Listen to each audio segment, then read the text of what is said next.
And what's going on, guys? And welcome to the Benches Cleared podcast, where we cover the best rivalry in all of sports.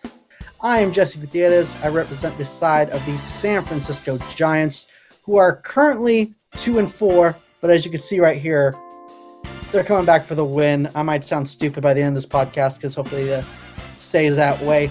And I'm Tyler Coe, representing the Los Angeles Dodgers, who have now gone 3-3 since we've last congregated together. A disappointing 3-3. It's just a tale of two different teams, I guess. If we won 3-3, I'd be like, yeah, we're staying up there. We're ready to go. And you're like depressed, look like you're about to kill yourself right now. Yeah, that's pretty much it. When I have to argue with people on Twitter about Austin Barnes going 4 for 26 and has a 406 OPS and people think he's great, I don't know. I don't get it. Just put me out of my misery. Yeah, that's what happens, I guess. Yeah, so the Dodgers have gone 3-3 this past week. If you watch the recap after the Giants series, you know, I'm going to basically just echo what I said there. We were underperforming in every single aspect of the game. You know, our guys who are supposed to be our hitters who we can count on are not hitting. Max Muncy looks lost. Cody Bellinger looks lost. Everyone just looks completely lost. So it's super frustrating. You know, hopefully we can salvage the series with the Padres and get a split and head on into Anaheim after that, I believe. But I don't know. I'm just frustrated right now. Yeah, I mean, honestly, Giants had the series. It was over. Don't understand why Gossman was taken out. As we switch over to our side and our view of it, I don't understand Kapler with this whole starters can't go through the third time in the order. I get it that it's more likely for them to fail than the first or second time through the order. But right now, with how the bullpen is so overworked, I think that little bit higher ERA for the starters, especially if they're cruising, like, watch the game. You know what I'm saying? Like, if the guy is cruising and gives up a little single, let him in. Like, for instance, Johnny Cueto, leaving him in. Some people were giving Kapler shit, why did he leave him? And at the time, he really didn't give up a hit yet.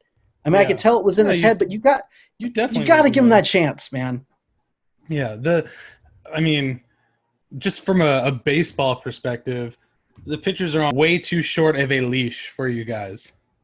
Yeah, it's crazy. It's ridiculous, and all these analytic guys are just like, oh, no, that's what it is. But it's like, bro, watch the game. Just watch the game, and his shit isn't dipping. He still looks good. Like, leave the dude in, please, because starters we have the lowest starting pitching innings pitched in all of baseball, not because the starting rotation can't handle it. It's because Kapler is freaking so trigger happy in such a short leash. It's just not there. And you know, one thing I do want to applaud Kapler on, one thing to look as a positive light, he has actually managed this. That's game. Sit the fuck down, Astros, you bitches. So actually representing the Giants, who are 3-4. One thing that Gabe Kapler is doing right is his construction of the lineup every day.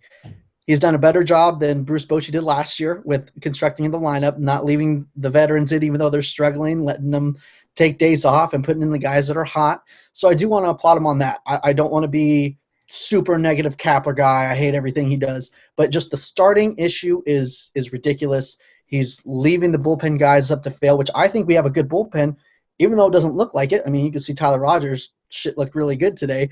Tyler Rogers' shit did not look good because he's fucking tired. And his ERA from before, he was not getting hit hard. They were just shifting on him, and little bloopers were getting through holes. So I'm thinking, oh, okay, like, you know, his ERA is going to come back down to earth. But when he's overworked, yeah, I mean, it is. But like that inning that he blew up with the Dodgers were the two hits the two hard hit balls he's given up this whole year. Okay, that a home run from Pollock and was a single to Turner, I think. You remember? Dude, correct? At this point, I'm so upset I can't remember anything. Well, it is what it is. We are gonna jump into before we get into the the interview we have for you guys today. We're going to jump into a little issue that happened in Oakland. Liriano gets hit twice by the same guy in different days. The day before, he got hit by Castellano, and the next day he got hit by someone else, and then Castellano again talks a little shit to him, not like being a tough guy. He's just like, hey, dude, break your shit, okay? I'm sick of getting hit by freaking pitches. Break it, okay? Because it's hitting me, and yeah, it's 87. It doesn't hurt as much as 99, but it still hurts. Yeah. It just still puts you out for the season. Yeah. And it's like, that's what he was saying. He wasn't being a tough guy. The Maldonado had to get in his face. And then that fucking coach, Alex C., that's what we're going to go for. Alex bitch. Alex bitch-ass bitch, dude. Like, did you see, like, he was like, come on. And then when Liriano started running at him, he was like, oh, shit, y'all got this, right? Yeah. Mm-hmm. So, like, protect me, please. And suspensions came down. He did get a longer suspension than Liriano. I think because he's a coach, so I mean, a 5-game suspension from a hitting coach is not that big of a deal. But Liriano did get a less suspension than Joe Kelly, which is kind of weird. But at the same time, Liriano's an everyday player. Still don't agree with it, but I'm thinking where the thinking is. I don't know. Liriano technically shouldn't even. I don't want to say he shouldn't have got a suspension at all. Like in my head, he shouldn't have, but I get it. Quarantine times, he did make the action of running at him, so he has to have a suspension. There's no way he can get around that. And that's the only thing that warrants a suspension is due to COVID-19 and the social distancing. But again, with that notion, why weren't any Astros players suspended? Why wasn't Carlos Correa suspended for crossing over into the Dodger side, going towards the Dodger dugout? He's the one that brought everyone together. It just doesn't make sense. And for the hitting coach to get 20 games, that seems pretty stiff to me. And I'm not going to be on the Astro side of anything or defend anyone. But, I mean, it really is bringing to light. It just seems like Rob Manfred is just making things up as he goes along. Like, Liriano gets less than Joe Kelly, and then the hitting coach gets 20 games. Like, this guy has no fucking idea what he's doing. Yeah, It's unbelievable. I don't understand it. I don't know. It is what it is, man. I mean, we could talk about all day. One thing I did love about it, and you know, we talk all the time about the shit talking back and forth. It wasn't. That's the thing that really gets me is he wasn't being a tough guy. Like, bitch, hit me again. They were like, it's a breaking pitch. It didn't like. It's not on purpose. Okay, that's fine. That's why I'm not being a tough guy. I'm just telling you, hey, a pitcher, break your shit. Okay, like. I'm sorry, but that shit hurts. You can talk. It's ridiculous that you can't talk shit without the other bench coach talk. And not only that, I know on the podcast when the Joe Kelly thing happened, we talked about how Michael Brantley said something. Turns out it was actually Dusty Baker who's out John saying, what did he say? Well, get back on the mound, fucker. Get back on the mound, little fucker. Yeah, little fucker. That's such an old thing to say, too, by the way. Little fucker. Like, yeah. That's well, you said it like I would say it technically if my Mexican came out of me, you say little fucker. Not like that. Dude, it was like little fucker. That's not what I was That's like old. That's like old dude. But I just pictured Dusty like sitting on the bench with a toothpick in his mouth, just laying back, just like not even just get back on the mound, little fucker. Like little just fucker. Not giving a fuck. Yeah, dude. Yeah, that guy's he's an old dude. Yeah. Dude. I was gonna say. When did baseball become so goddamn soft? Everyone is so soft. You know, we were recording earlier when Chris Taylor ran into the Padres catcher. Not intentional, not anything, and he tries to puff up his chest about it. And I'm seeing these people, we had a little conversation back on Twitter. Hold on. Saying that, you know, Chris Taylor's clearly trying to injure the catcher. And it's like, do you remember when you could run over the catcher? And things were great. I mean, unless you were Buster Posey, things were great. Dude, he broke his femur. That's some real shit. But it happens. Yeah, no, I agree. I didn't want that rule to be changed either. But I mean, it is what it is. I feel like it's been a long time coming. That was just the straw that broke the camel's back. But what I was doing about, you guys can't get too upset because wasn't it? Yeah, it was the Dodgers who got mad at Tatis for when they had the little rundown, and they ran into Will Smith, I wasn't and everyone mad. was, yeah, okay. As long as we're on the same page there. Okay, yeah. Then Yeah, you have the right to and say the that. thing about it is, if you look at most of these plays nowadays, dude, depending, they're trying to watch the throw, and they're gonna go either left or right if the ball's drawing Yeah. them up or down the line. And Will Smith is blocking the plate, Yeah, so. and it's such a bang bang play that like no one's trying to injure someone, but it just happens. And Yeah. that's how baseball used to be. So if just don't be a little pussy about it. God Yeah, damn. let's get a little older on our thinking of, hey, let's not be so sensitive of, guys running into each other. Let's bring that to the old school, but let's also bring stuff to the new school where you're able to talk shit. Okay? It's ridiculous that they were talking shit, like trying to be tough when he's telling you, hey, break your shit. That should be something to be laughed at. I'm sorry. But like that's funny. To be hit by 87 and then to have the comedic mind to be like, bro, break your shit. That's not how you throw a slider. Yeah. Break it more. Like that's. I don't know, man. At this funny. point, the season's in jeopardy again. Yeah. And just to touch on it quickly, I don't know if everyone has seen Mike Clevenger and Zach Plesac have been. That's your dude too. So it's taking a lot for you to say this. I love Mike Clevenger, but man, you're putting the whole season at jeopardy. You and your boy going out for God knows what outside the hotel. You're putting the season at jeopardy. You're putting Carlos Carrasco, your teammate, who is as high risk as they come. You're putting him at jeopardy. I mean, I hope they're sincere with their apologies and they really did learn their lesson, but that was just dumb. Yeah. That'll get you in the Knucklehead Hall of Fame. Yeah, well, because if you're the one that, like, ripple effect, and I mean, bigger picture here, listen, it's 60 days. Everyone wants to play. Everyone's saying, like, we want to play. We want to play. We just want to make sure the money's right. You got to do this shit. You got to make sure, like, you want MLB to take care of you guys, make sure the protocols are right.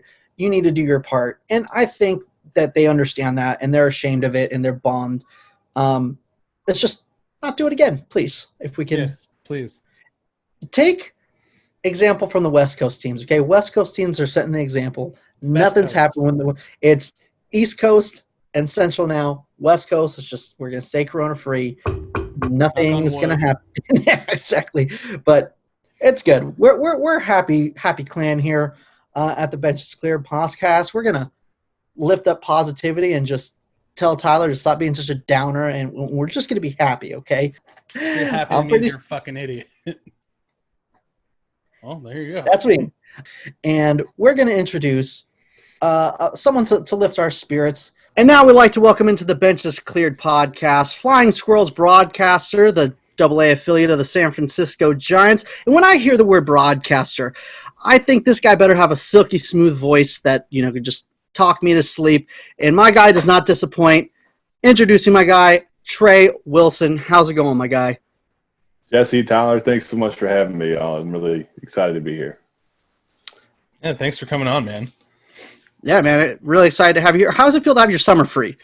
Yeah, it's super weird. I've been working in and around minor league baseball this would have been my 10th season in some capacity, working through basically the whole summer. So I haven't had a summer since I was like 19 years old, and like a free summer the whole year, just do whatever I want, go to the beach, go to summer concerts and all that stuff. So this year is the first time I've had one, and it's been awesome to be home. It really, first of all, let me backtrack. It really sucks because I'd rather be at the ballpark every day. Yeah, definitely. I'd rather be at the ballpark, and I miss baseball so much. But trying to keep an eye on like the positive parts of it, and keep an eye on the bright side, and spin it a little bit in my own mind, and focus on the things that are good that are coming out of this. I've gotten to spend a lot of time at home, which I never get to do. See my girlfriend grow a garden, like relearn how to play some guitar stuff. It's been a lot different. Now it is weird I finally have a summer free, and there are no summer concerts, and there is no going to the beach. I mean, a lot of people are, but I'm not, because I'm trying to be a responsible member of society. Because you're being smart. Okay. Because you're not a jackass. He's a smart guy. Yeah. Yeah. So but at the same time, like I haven't been doing long bus rides and all of those stuff that are kind of the negative. I'm not complaining, but there's some negative aspects. Yeah, definitely. Negative aspects of it. But I honestly do miss it a ton, but just trying to focus on the bright side. Yeah, you got to. I mean, it's you could be positive with acknowledging what's going on and how it sucks. Like I was talking to a coworker about, like, dang, dude, these masks suck. And it's not saying, hey, you shouldn't wear a mask. Just saying, I wish we didn't have to do it. I mean, I don't think anyone wishes that we have to do it, but we got to do it. It is what it is. And What can you do? already off the bat, here's my plug. Fuck Aubrey Huff. Wear a mask.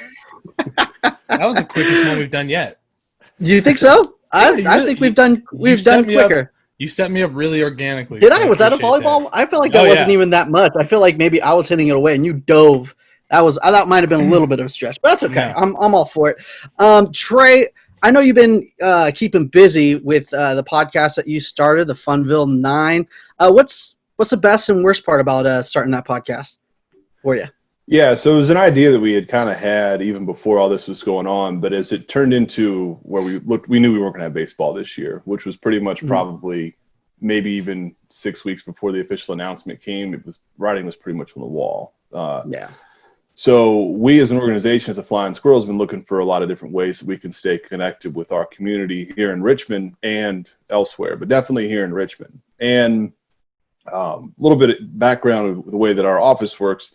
Locally here in Richmond, my job is one of the very few jobs that is mostly baseball centric. I'm the director of communications. I handle all of our media relations and baseball public relations. I run a lot of our baseball related social media stuff.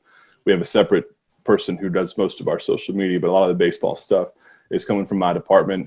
And a lot of the other people, we have people who do sales and we have people who do marketing and promotions and all that kind of stuff. But my job is the one that's kind of the most baseball centric. So if we're going to do something to connect with people from a baseball sense, the podcast, that's what we came up with to do. So, and that's kind of been our way to not just connect here in Richmond, but all across the country, try and get to some people out there on the West Coast and tell the stories of some of these players that have come up through Richmond over these last few years. And some have got to the Giants, some haven't. We got to talk to Caleb Berger right before he got added, which was pretty cool. But basically, we want to tell the story of all the faces and figures, as many as we can, of the people who are associated with the Flying Squirrels. Some front office stories, some baseball stories, some coaches.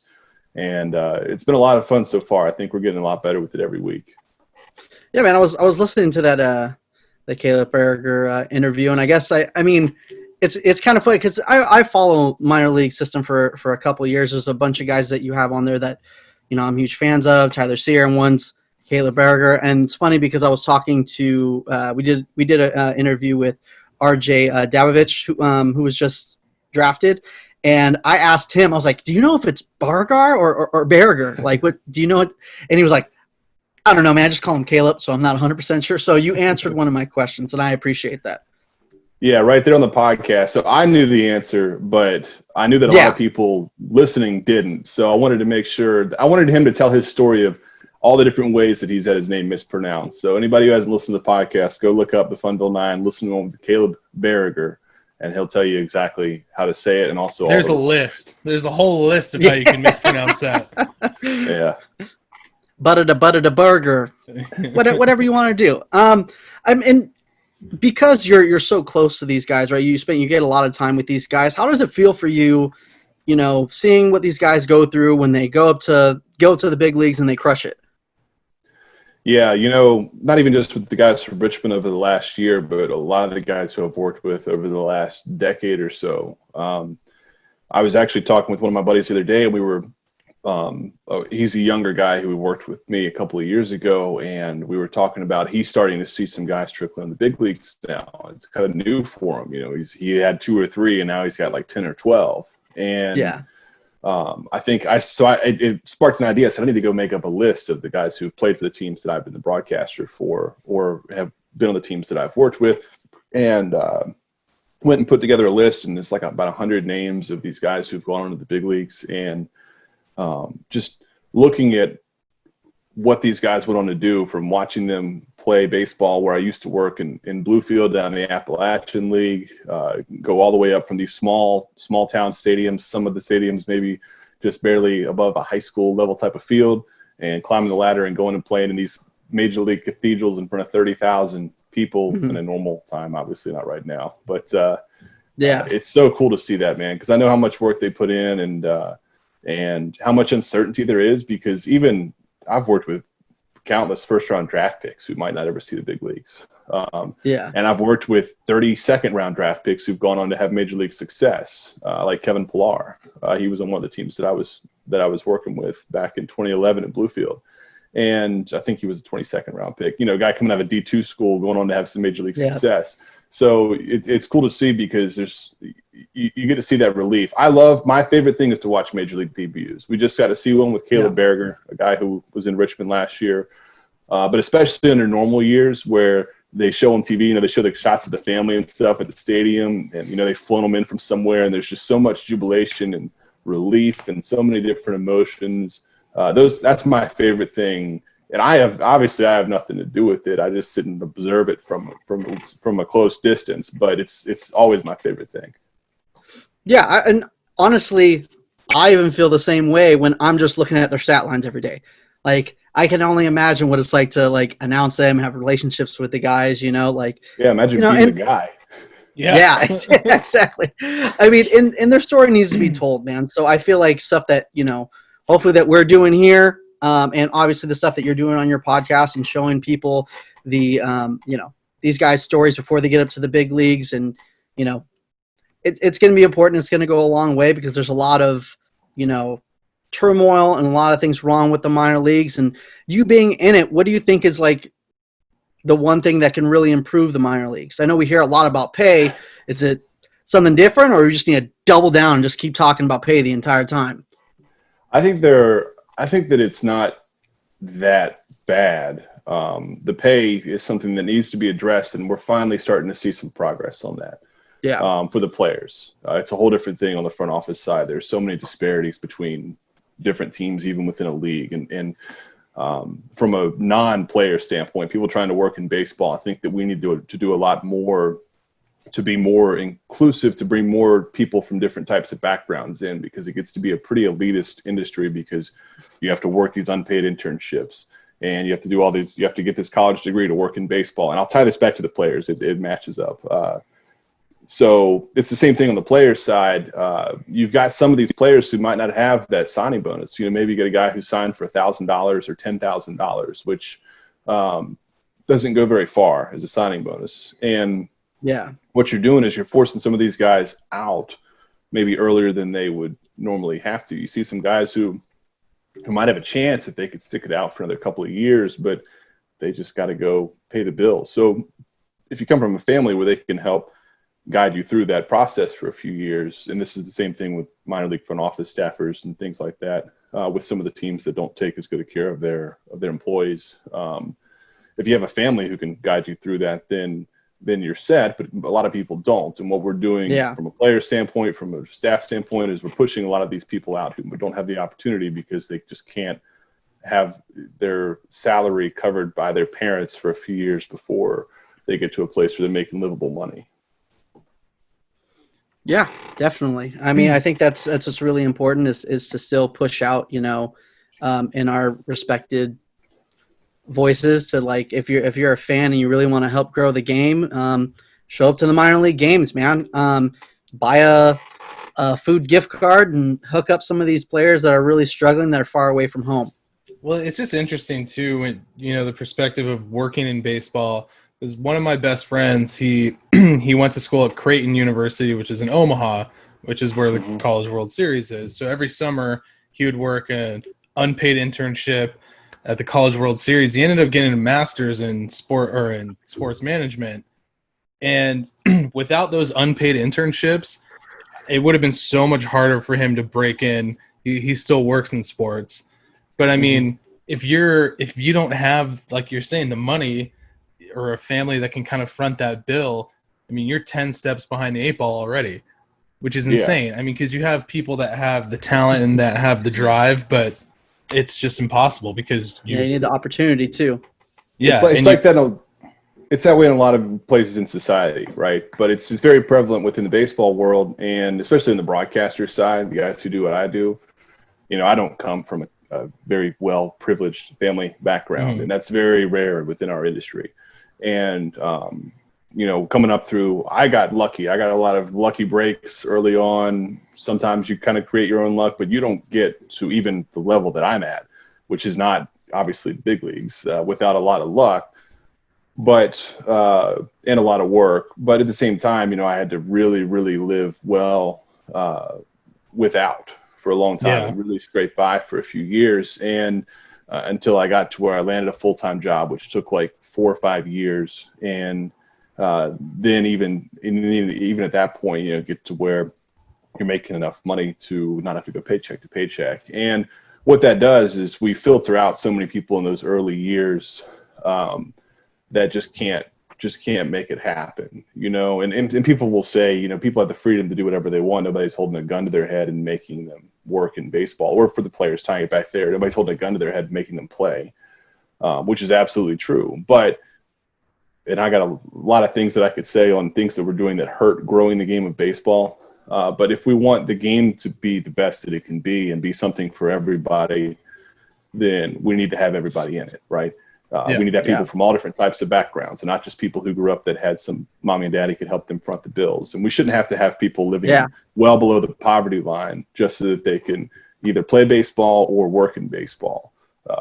So there's a whole lot that needs to be addressed there. But I think the minor leagues, the major league teams with their minor league players, I think we're moving in the right direction with getting them a little bit closer to having more fair compensation for what they do to be able to play. The statement you made about it being kind of an elitist system, it begs the question to me, how did you fall into it? Because it seems like it's just so difficult to secure a broadcast or, you know, an announcing job, a broadcasting job, whatever you want to call it. And you've done it for years and years now. How did you fall into it? Like, what kind of education do you have? I mean, just for people who want to know, because besides your silky smooth voice, I mean, I don't know how smooth the voice is, especially right now. It's pretty deep. It's like it's nice Barry Manilow, right like now, yeah. So I went to college, originally wanted to work in the music industry, and I was studying marketing, wanted to do some stuff along those lines. And I was really bad at being a good student and some other stuff. So they kindly asked me not to come back to that school. And of course, we've all been there. It's happened. Said, hey, when you show up here, just like stop doing that. Yeah. You know, if college, we were paying $30,000 a year or whatever to go there, they're telling you not to come back and keep prolonging this cycle. They're just saying, hey, it's probably best if you just stay away for a while. That it must be pretty bad. So yeah, they want saying, your money. Keep your $30,000 and go get yourself right. So so I spent some time outside of school and went off and worked some minimum wage jobs back my home area down in the Virginia Beach area of Virginia, which is about 2 hours east of Richmond for all you West Coast people who have no idea what anything over on this side of the country is like.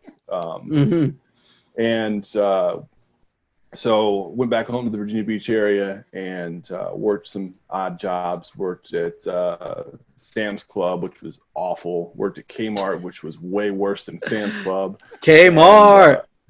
And, waited some tables and worked in restaurants and stuff, and kind of sparked a fire under me to get my stuff back together. So I ended up, long story short, got my stuff back together enough to where the school let me back in.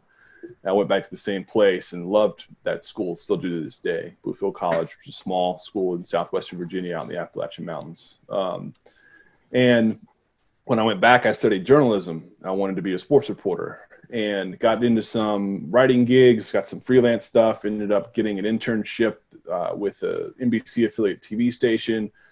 And one day there was a flyer posted on campus or an email that went out or something like that where they were looking for somebody to broadcast volleyball match. They were launching a broadcast network on campus. And I had played volleyball in high school, which I know is common on the West Coast, but it's not super common to have boys volleyball on the East Coast. But we had it where I went to school. Yeah, it's not super common. Maybe in Pennsylvania it's big, and in Virginia Beach area down where I was it is. But people usually think that's a little bit different because I'm like 6'5", 280. So I wasn't playing football. Obviously I wasn't quite as big then, but I was playing volleyball. But so basically I knew the sport. So I said, I'm going to see if they'll let me do this. So I did it. Give it a shot.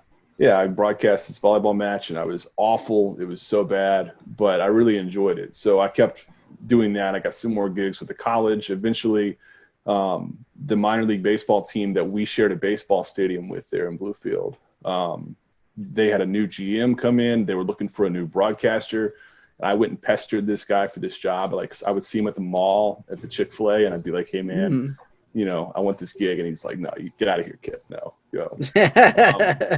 Then it got closer to the season, and they needed somebody, and they settled on me. And so that was after a couple of years of writing prospects with this old Fox Sports thing that doesn't exist anymore. Started calling games for them. And then eventually I ended up, from my relationships that I made with the Blue Jays there, I ended up going to the Lansing Lugnuts, which is the low A team for the Blue Jays up in Michigan. And then got a number 2 job in Altoona, Pennsylvania. My boss there, halfway through my first year, got a PR job with the Mets. So I got bumped up into his spot. Oh, cool. He's actually now one of the PR guys for the Giants. So we're reunited. We get to talk some because he's in San Francisco.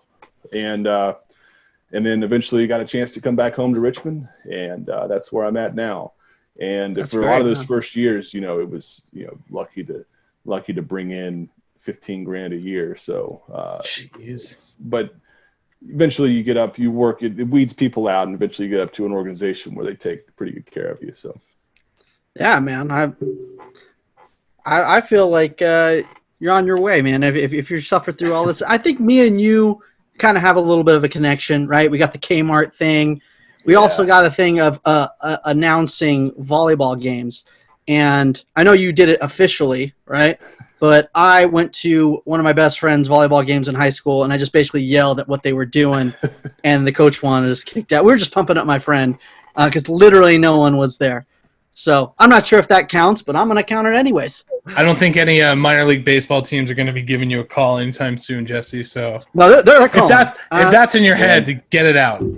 It's so competitive. To pull the curtain back a little bit, and so when we hire for I try to bring in a broadcast partner who's going to be with me for a few years, but I keep losing guys because they keep getting other jobs, which is awesome. I'm so happy for them to do that. Yeah. But every year when this position opens up, which would be the number 2 broadcaster for wherever I am now in Richmond. But, I mean, it's not unusual for us to get 250 applicants for these jobs. Oh, wow. And and a lot of these people have good experience. Think about it, there are only about 140-ish minor league broadcast jobs in the country, and that's not a lot when you really think about how many people want to do this. So I'm super fortunate to have the job that I have, and I've worked really hard to get here, but I've also had a lot of people look out for me to get me here. And I mean, people would never guess how competitive some of this stuff can be. Well, that's crazy. Yeah, I can imagine. I'll scour the Dodgers website every February or March when the season's coming up, see what's coming out there. And I would love to be a member of the grounds crew. I think that's one of the coolest jobs. But for the experience, it's preferably previous major league grounds crew experience. And I'm like, man, how many people, are switching from major league team grounds crew to another one? That's just narrowing the pool way too much. Just give me a chance. I can learn. Grounds crew world is a whole nother, those guys are wild, man. The grounds guys, that's a whole different culture over there. And I can imagine, dude. I love the grounds guys who run rugged dudes. They're always my favorite guys. I've done some grounds work a little bit back in the early days, but the grounds crew guys are always my favorite guys. They're dirty, they're sweaty, and they're always outside. They're nice and tan by the end of the summer. But it's the same thing. I just want to be one of those dirty guys just holding a link in the hose, just smoking a cigarette on the field, just not giving a shit. That could be me. That could be you. They won't give me the chance. They won't give me the chance. Well, it's the same thing. Maybe one day, kid. It's real similar to the broadcast side, where that's such a highly competitive field. You go to school, you get a turf management degree from some prestigious turf school somewhere, and which that's a thing. And just like that's in really my field, thing? Oh yeah. And in my Christ. field, a lot of people go to Syracuse. That's the big school that a lot of the people go to, and they have a great program. I'm not knocking them. I didn't go to a name brand school. Most people have never heard of the school that I went to. Because you got in with your voice. We get it. Yeah. Well, A lot of people have voices a lot better than mine, but ground school world's the same thing. Like, it's this tight knit world. You kind of got to get in, like, do some internships while you're still in college, and then you work your way up from there. And hopefully, by the time you're 30, you're making enough money to pay the bills. Yeah, I've wasted too much of my life. Such a failure. Now getting back to the game, right? Because that's why we're all here. What's like your favorite like unwritten rule? Favorite unwritten rule. My favorite one to mess with is the no-hitter rule. The broadcaster jinx on the no-hitters, like you don't talk about it. Okay. Now, if I'm on the team, like back when I was playing, I'm not talking about it in the dugout. You know, I don't want to get in the pitcher's head. If he doesn't know he's got it, just let him do his thing. If you're on the field, you're around the guys, don't talk about it. Yeah. If you have a pitcher who loves to talk about it, then, you know, do whatever, but just your best not to mess with it. But in the booth, we ran into a bunch of situations last year where the Flying Squirrels got really close to getting no hit. And it was a bad year for offense in the Eastern League. I think the Squirrels hit like 219 for the season as a team, which was the lowest for any team since the 1972 Elmira Pioneers. Sick name drop. Played the second half of their season. They played the second half of their whole season on the road because their stadium got messed up by a flood or something like that. But offense was hard to find in the league this year. So we saw a lot of close calls and no-hitters, and the Squirrels, because they were the most offensively challenged team in the league for hits for a lot of the year, especially playing in the dime in the ballpark that our guys play in. There were a lot of close calls where our guys almost got no hit. And I loved, like, we were playing, the Squirrels were playing against Erie, and this guy was really close to throwing a no-hitter. I think he took it into the ninth inning. And we had this Jake Eisenberg, my former broadcast partner, and I did this bit back and forth in the middle of the inning, just saying no-hitter as many times as we could. Like, like, hey, did you know this guy's got a no-hitter going? And just being as obnoxious about it as we could. And just breaking that rule and trying to jinx our guys into a hit, right? But it got so bad that, like, the guy's mom sent me a whole series of tweets and was like, a bunch of death threats. She sent you a bunch of death threats. She was like cussing me out on Twitter, called me unprofessional and all that. And I want to be on your side, Trey. I really do. But honestly, I'm not sure if you've been keeping up with the games, but Johnny Cueto had a no-hitter going into the sixth inning, and then this motherfucker right here. I'm not sure exactly where I have to do. Whatever. This motherfucker right here is texting me, tweeting from our account, no hitter, no hitter, no hitter, no hitter, and then it's not working throughout the game because he's texting me and tweeting kind of early, and then I'm watching. It's one of the rare times I'm watching with my dad. You know, we're sitting down, we're having dinner, we're hanging out, and all of a sudden, in the middle of the fifth inning, you know, break happens, and he goes, "Holy shit! Is there no hits right now?" And I swear, I'm respectful to my father, but I yelled at him like I've never done before. Like, I thought I was going to get smacked in the mouth, even though I'm a 31-year-old man. I said, "Are you fucking serious right now?" Right? Because I don't think he didn't like really realize, just kind of like he was shocked. And next inning, Hunter Pence loses the ball. You know, so obviously it's my dad's fault. Obviously I'm going to disown him, but it's also partly this guy's fault too. So I know exactly what you're talking about, Trey.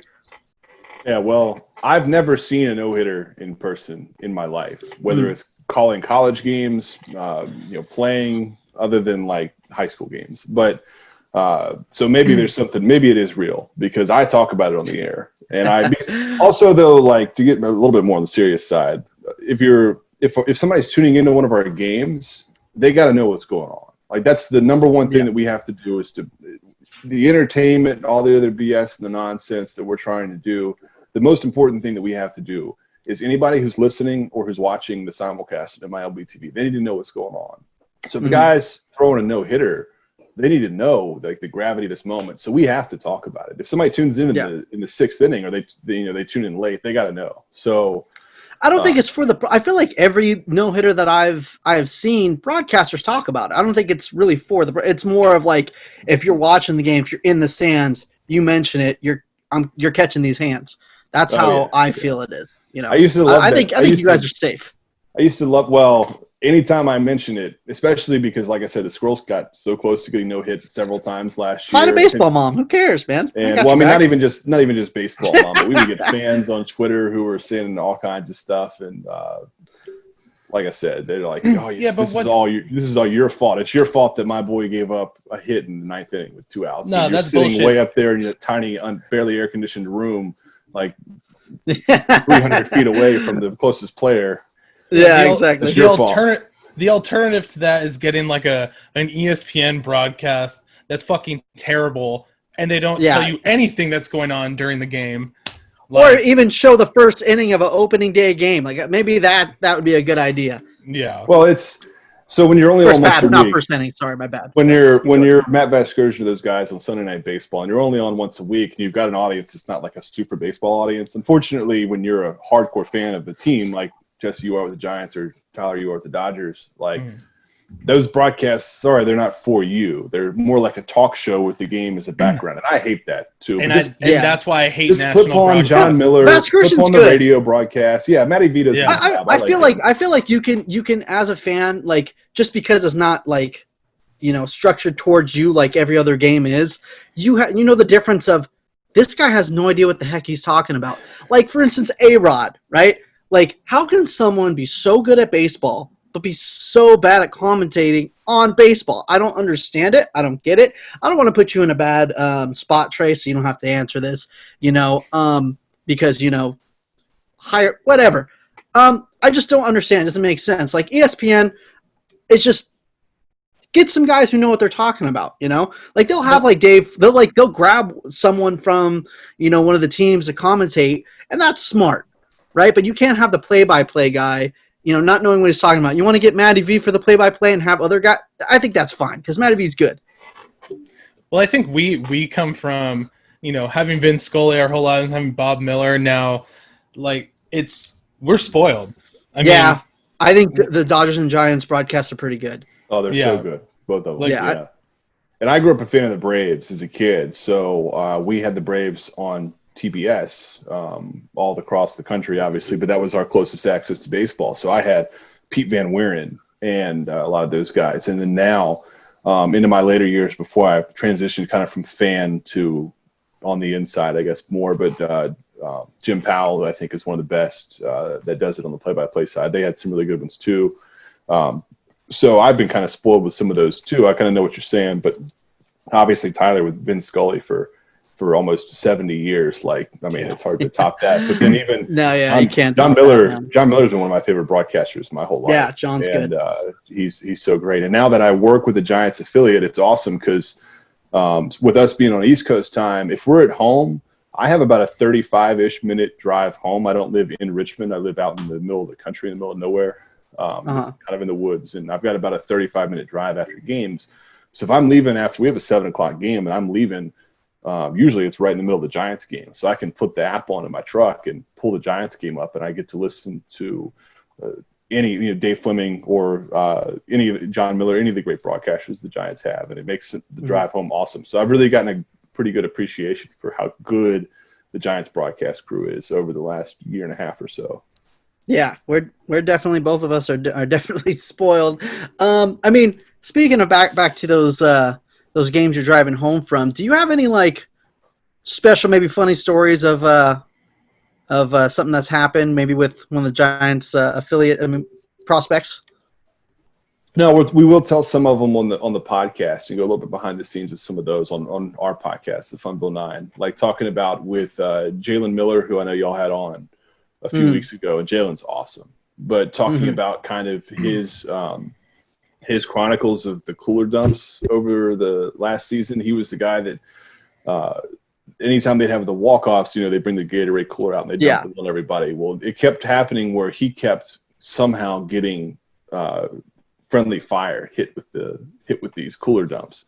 And it happened real bad. Jacob Hayward hit a walk-off grand slam one night, and Sean Jelly, who's like a giraffe, he's 6'11". Yeah.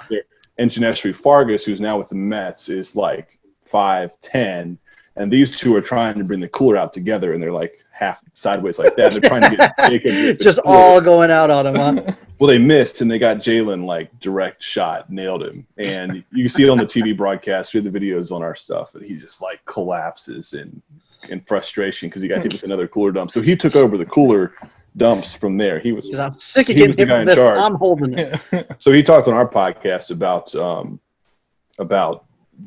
how he kind of took it with like a stone-faced serious approach, but being funny, like talking about how he does like early work on getting the coolers ready and practicing how he's going to toss his cooler, his Gatorade bats and all that. So that stuff, there are a bunch of stories like that within our podcast. Not to completely plug everybody away from yours and over to ours. Well, if they're here, they're here. So those guys are the good storytellers. Like, I'm just the middleman, right? Like, yeah, exactly. I'm just the guy who's. That's how we feel as baseball creators, and the stuff that we're trying to do. We're trying to tell them a story, and trying to turn baseball into a sport that they can be themselves, and not be so cookie cutter and be more entertaining. And that's how you grow the game. If I had been around longer too, like I've only got 1 year of time working with Giants affiliate, and because last year was my first year with Richmond after having been with a bunch of other teams before that.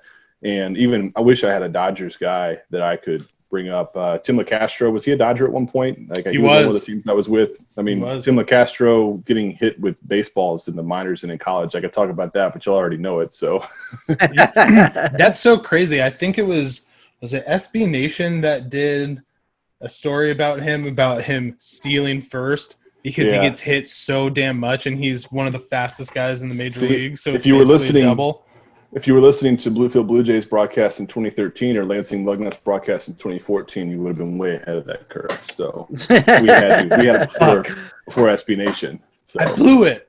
I suck. I knew it. Well, is there like a favorite squirrel that you have? All of them are great, man, for the most part.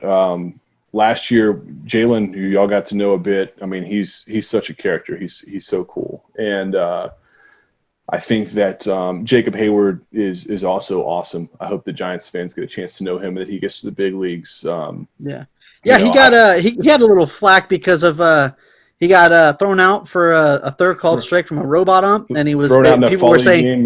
Yeah, they were saying like, oh, he was arguing, and it was like, bro, he wasn't really arguing though. Like, let's be real. It was a quick trigger from the umpire. Yeah, I mean, he was frustrated, and then letter of the law is you argue balls and strikes, you're gone. But I think that umpires are supposed to be human for a reason. You should realize, like, okay, let him say his 4 words and walk away. But I think that y'all Giants fans are getting to see Caleb Berger a little bit now. We had a great interview with him on the podcast, but he was a guy who was awesome with us last year. I'm hoping to have Ryan Halstead on at some point soon.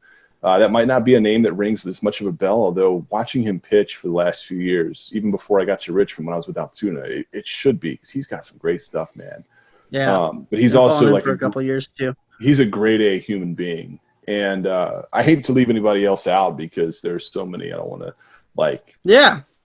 any favoritism, but there's baseball players get a bad rap. I think, especially as time has gone on now, I think that, these guys, especially when they get to our level at AA, because if you're in single A or low A or something like that, rookie ball, you got some kids, they're kids who just signed, got $1.5 million in their pocket, and they're heading off to small town, nowhere America, and get into a little bit of trouble. But most of them aren't that way, especially by the time they get here. They're more, our age range on the team last year was Elliot Ramos, 19, and Fernando Abad and Brandon Beachy, 32, 33. So yeah, exactly. Double A is a little bit different. Definitely, man. We don't really do exactly rapid fire, right? Like I would like to call them like slow pitch fire, right? Because we'll say something, then we'll talk about it a little bit, but we're just going to get straight into it. We're just going to lob up some softballs for That's you. good. I feel like I'm getting old now, like especially with this quarantine, barely leaving the house today. I'm a little stiff, so I need a little bit more time to recover between these. I don't move like I used Okay, good. All right, so favorite high school jam. What were you into in high school?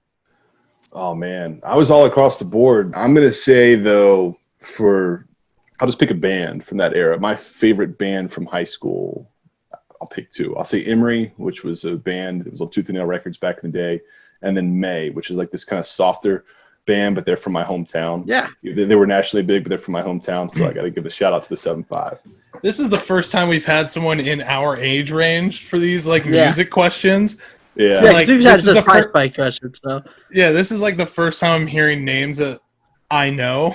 And dude, I'm so all over the place though, because I went out to college in the mountains and I got super into bluegrass and some of that stuff, and so today I'm still listening to a lot of that stuff from back then, but I'm also listening to Billy Strings and Tyler Childers or even going back to Doc Watson and stuff that nobody has any idea what it is. You're right. I do have no idea what that is. And I'm looking the part now. I haven't shaved since quarantine started, since right before spring training when I left to go out to Arizona when I went to Scottsdale. So I feel like I'm kind of looking that part now. Yeah, definitely. All right, go to cereal. Reese's Puffs. Respectable. Yeah. NSYNC or Backstreet Boys? I never listened to either one. What did you just say? Hold on, what did you just say? Not a big cereal guy. Never have been really. Man, that's the dumbest shit I've ever heard. Yeah, we never really had cereal. I like a hearty breakfast. This interview's over. I am done. I get up on Saturday morning. I get up on Saturday morning and I'm cooking bacon, sausage, eggs, grits. You cook like a human being. That is well, some of us are lazy. Yeah. And shitty people, so we eat cereal. You make me feel shitty about myself, so I'm mad at you. I didn't say there was anything wrong with it. I just said I don't really go on. So I'm also the kind of guy who I felt your judging eyes. I would eat potato chips and Dr. Pepper for breakfast. So okay, that makes us feel a little better. I have the dream diet of a 9-year-old. Yeah. Are you going Backstreet Boys or NSYNC? I never really listened to either one of them. I would say out of the two, even when they were big, when I was in elementary school, I wasn't really down that path. But I would say, which one's the one that Justin Timberlake is in? NSYNC, which is the right answer. Okay, yeah, because I think he's great. I don't really listen to much of his music, but I appreciate his talent. So it's like Zoolander, right? And it's my favorite, my icon Sting. I never listened to his music, but the fact that he's making it, I respect that. That's good. I like that. Yeah. Awesome. We're going Will Ferrell or Mike Myers? Oh man, that's tough. Will Ferrell. I'm gonna say Will Ferrell. High school, the glory days. I love Wayne's World, love Mike Myers. I'm not a huge fan of Austin Powers and some of that, but Wayne's World I think is a classic. But Will Ferrell I think has more stuff that I like. Hands down. And lastly, if you could hit a home run or strike out anyone that's in the major leagues right now, who would that be? Josh Donaldson. Strike out Josh Donaldson, huh? Yeah. I'm sick of his haircut. I can't. Anybody who ever listened to our games when I was with Altoona knows that I was pretty fed up with Josh. I think he's a great guy from everything I hear, and it's not real. I really don't have any issue with him. But when I was with Altoona, my last year there, we played Akron in the playoffs, and Akron is notorious in this league. It's Cleveland's AA team. They're notorious for always having big-name rehabbers during the minor league playoffs. It's so frustrating. You see your guys work all year and get to that point, and then they get big league ringers coming down. Well, the Indians made this weird trade for Josh Donaldson back in 2018. I remember that. Playing them in the playoffs, and he was fine, but they weren't ready to add him yet, so they just sent him to Akron. And game one, he hit a homer and a go-ahead hit, and then he didn't play game 2, I think, and we won. And then game 3, he had a go-ahead hit. And then game 4, he drove in a run at the beginning of the game, and we were back at our stadium at that point, and he was taunting our fans and giving them vulgar signs in the crowd, to the crowd and stuff. So honestly, come on, Josh, I don't act like you've been there before. I don't know him, and he's probably awesome. I don't have any real problem with him, but I love to play up kind of that thing. So yeah, exactly. This is for that. If I ever threw a baseball to him, he would hit it 780 feet. He's so good. Yeah. So I mean, it's respect, but also come on, man. I wanted another. Yeah, definitely, man. Well, we definitely appreciate you coming on, man, and spending your time with us. Make sure to be listening to my guy on the Funville 9 podcast. Follow him on Twitter at Trey Wilson. 757. And, man, hope to have you back on soon, and thanks for coming on, man. Yeah, thanks for having me. I had a lot of fun. Thanks, Tyler. Thanks, Jesse. You're welcome, sir. Thank you for coming on. Thank you guys so much for tuning in this week. Remember to like and subscribe on YouTube. Also follow us on Twitter at BenchesClearedP, Instagram, Benches Cleared Podcast, and subscribe to us on any podcasting platform. This episode was brought to you by Renovation Candle Company. The fall collection is out. Use promo code BenchesCleared for 20% off your entire order and get you some nice candles. Get those candles. Cover the ball smell that's in your room with some beautiful fall smells. I almost said summer smells, but we're going into fall, right? So Yes. get those fall smells into your room and into your home. Make sure to write reviews to help us grow and rate us. And happiness is for morons. We're all depressed here. Thank you guys for watching. We'll see you next week.